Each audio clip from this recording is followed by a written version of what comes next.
Yung KGK building ng third company, nung mag-attempt na umaabante yung tangke, bali nakita ko talaga doon yung blast ng RPG na nandun sa harapan. Hindi ko naputukan yung time na yun kasi nakita ko talaga yung blast ng bala na lumilipad na yung parang ilaw. Parang ilaw siya tapos umilaw sa harapan, tapos tumama siya sa tangke. Tapos doon na pumutok na yung 50 ng tangke, kaya umusok na sa harapan, kaya hindi na yung mga hostage na nandoon sa harapan, doon nagtakbuhan sila sa loob ng KGK building. Hindi na naman na tuloy yung pagpasok doon. Tapos doon na wounded 5 sa third company, kasama si Sir Riveri. Tapos doon din si Lake Packet. Yung una na wounded, tapos nung pangalawa doon siya nakoma. Tapos doon na rin siya, hindi nagtagal, namatay si Lake Packet. Bakit siya nakoma? Bali, ang nangyari kay Late Packet, sir,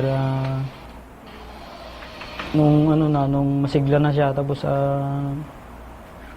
kailangan talaga ng tao sa loob kasi marami talagang wounded. Pinasok siya ulit, pinasok ulit si Late Packet. Tapos ang nangyari nung nandun na sila sa loob, kami yung nagsusupport sa kanila. Tapos merong pinapabantayan sa amin na tumitira sa taas. Tapos yun yung binabantayan namin. Ang nangyari sa kanya, sinustain niya yung 60. Nakita ng tropa, kwento sa akin ng katabi niya, na nakita niya na 3 bala na sunod-sunod. Doon siya natamaan sa batok. Kaya nangyari sa kanya, batok yung tama niya, kaya kumatos yung kanya sa ospital.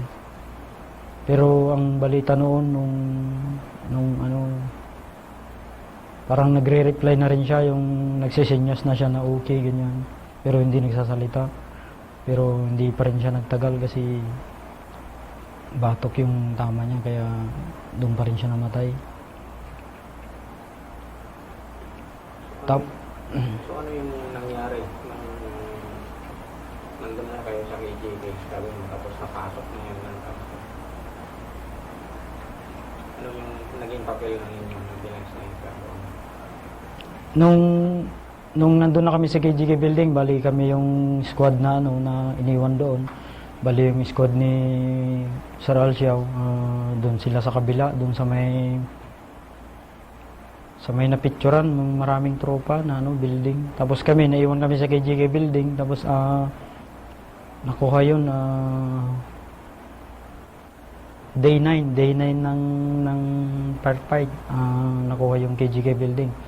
Day 9, wala talagang firefight na narinig, wala talagang putok kahit isa. Tapos nung nandun na, tapos 6 o'clock nag-move na naman yung LRC, kaya pinabantayan na naman sa amin. Pero magdidilim na, yung LRC, snipers ng LRC yung nag-support. Tapos kami doon talaga, kami KGK building, meron ding kaba na nandun kami kasi ang balita, merong puputok ang KGK building. Ang balita doon, sasabog ang KGK building kasi iniwan na ng kalaban. Pero hindi pa rin kami natakot mag-stay doon. Kahit na ganun yung balita, kailangan pa rin suportahan yung mga nasa baba. Kaya doon pa rin kami nagtambay. Tapos nung 6 doon na naman namatay yung kabats namin na nandun sa LRC.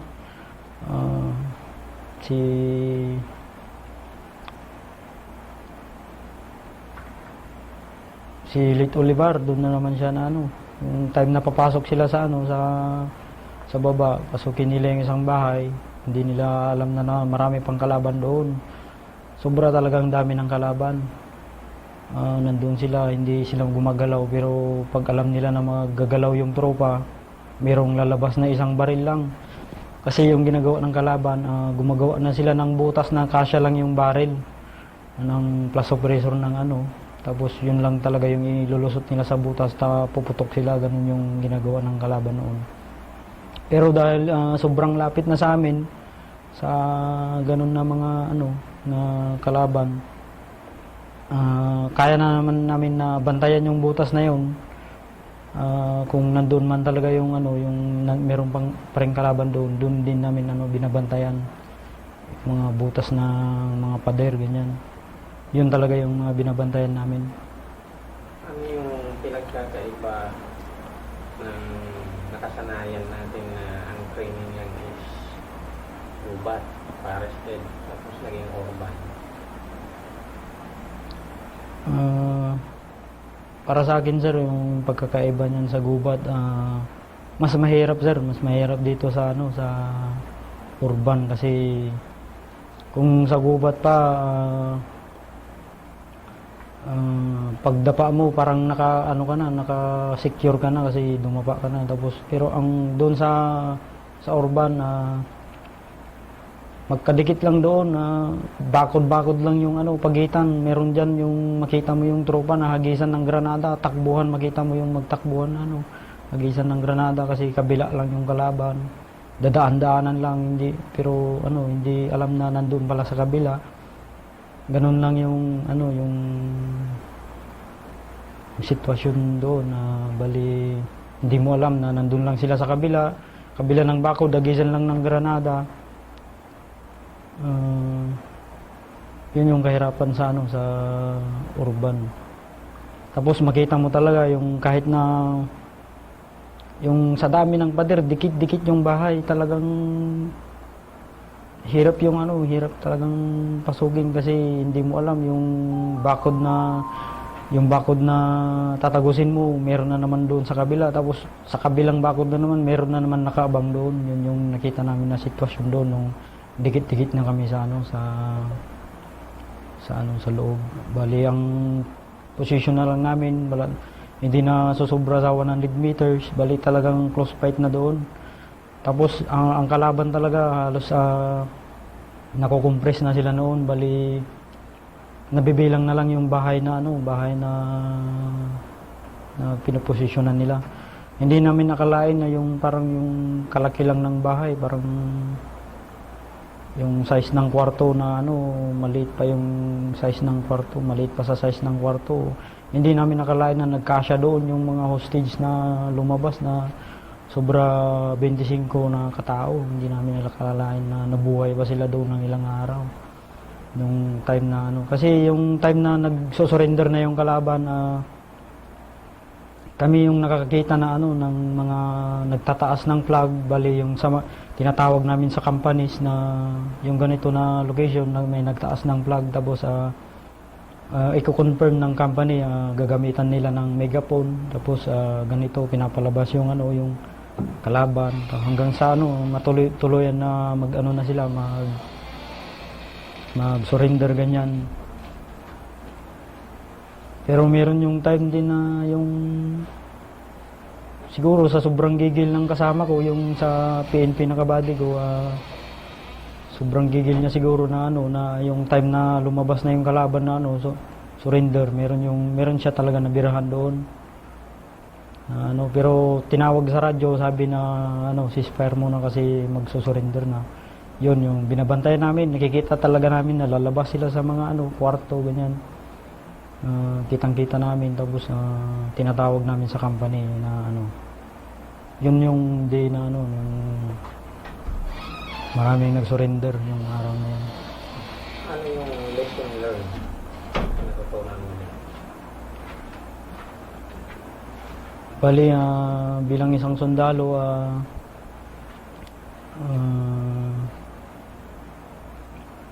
kailangan talaga na na hindi magkumpiyansa na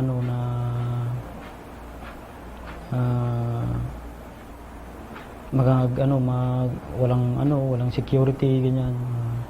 Kailangan talaga yung ikon mo yung sarili mo, kaya bigyan mo ng pansin lahat ng galaw.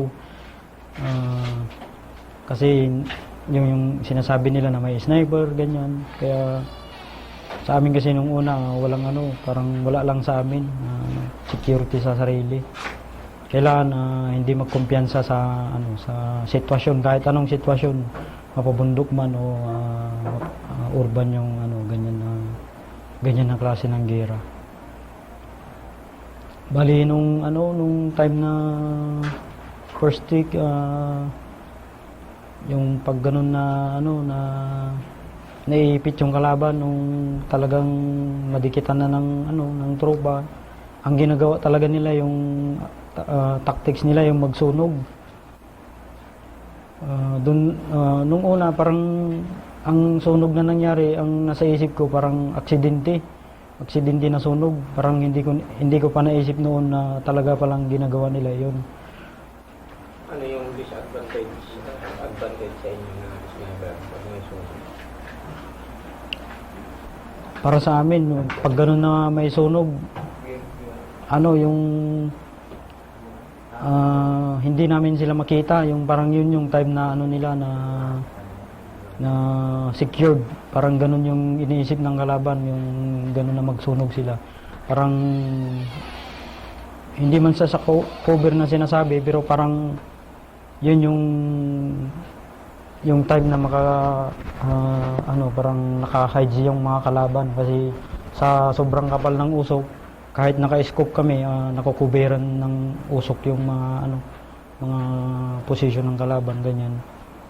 Yun din yung time na mag-ceasefire, wala ka talagang marinig kasi sa sobrang kapal na ng usok na nangyayari. Doon, tapos nung pangalawang beses na firefight, grabe na naman yung bakbakan, tapos nakita ko na naman na na sunog na naman. Yun, doon ko na naisip na yung sunog pala na yan, tactics na pala yan ng kalaban para hindi sila madikitan.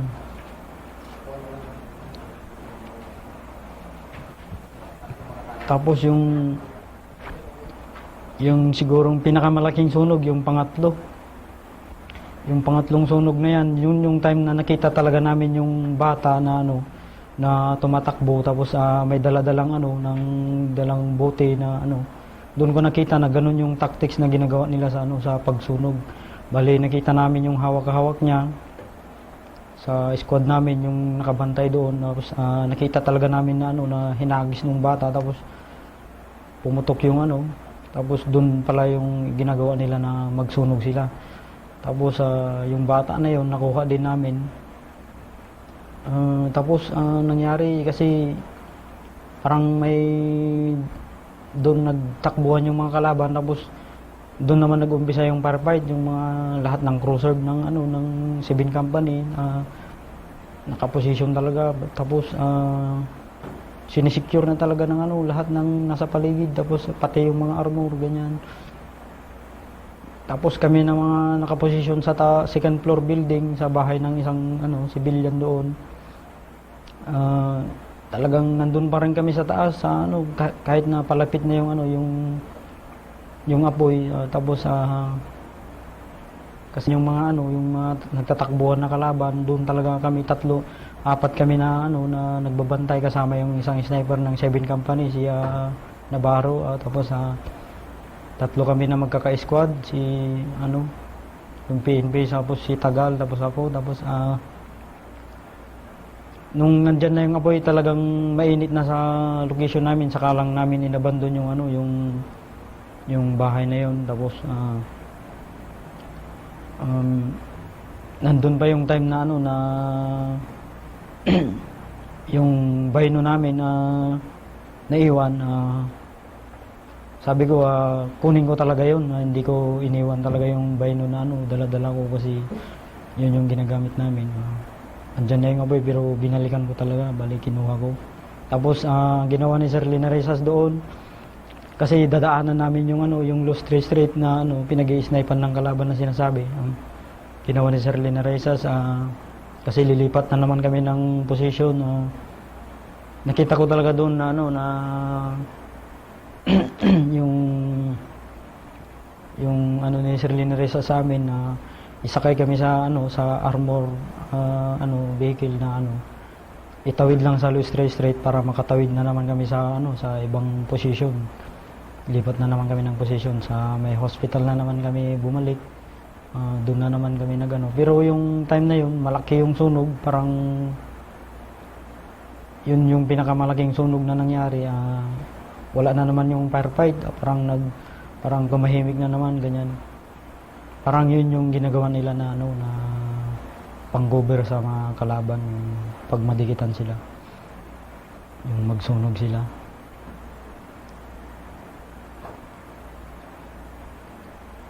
Meron ka ba bang gusto sabihin na yung mga tawag nila yung hindi pangkaraniwan na nangyayari?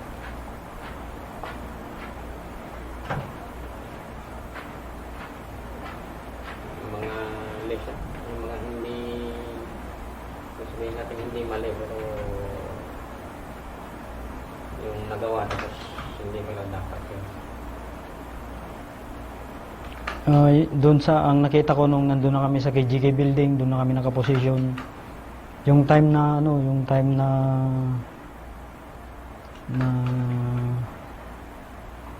gabi tapos bali yung time na yun, no, yung pinapasurrender na talaga yung mga kalaban kasi corner na sila. Ang narinig ko talaga sa isang sa isang tropa na sabi niya kahit pa sabi niya kahit pa gaano ka-warrior yan na kalaban, sabi niya, tapos kung surrender na yan dapat sabi niya dapat hindi na ganyan yung gawin ng tropa.